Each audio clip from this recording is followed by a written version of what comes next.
A rare planetary alignment will occur later this month, treating stargazers to a dazzling display in the night sky.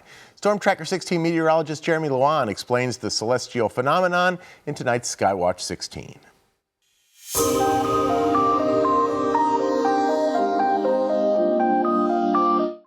We float through space revolving around the sun, along with 7 other planets and 5 dwarf planets, including Pluto, which was demoted from its planetary status in 2006.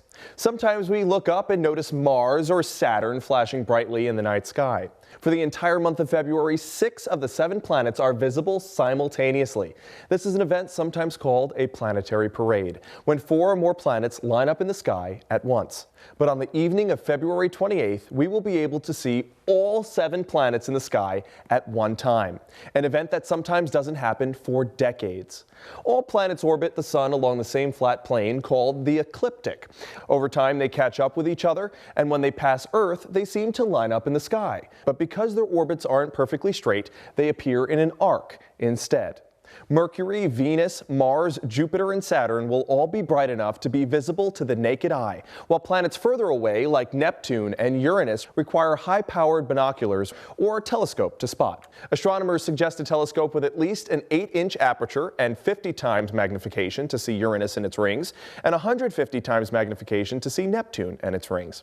All 7 planets will only be visible following sunset on February 28th, so residual sunlight will likely pose some viewing problems, especially for Mercury and Saturn, which will be faint and low on the horizon in the post-sunset glow. For best viewing of the planets, head far away from city lights. A clear night will make for spectacular viewing. In addition to being a fantastic sight in the sky, planetary alignments have a practical purpose too. By utilizing the gravitational pull of well-placed planets to slingshot scientific spacecraft on more efficient trajectories, travel time through space can be reduced dramatically. NASA used a planetary alignment to slingshot the Voyager 2 spacecraft to the outer limits of our solar system, cutting travel time from 30 years to just 12 years. The next planetary alignment with 5 planets or more won't be until October 2028. Jeremy Lewan, Newswatch 16.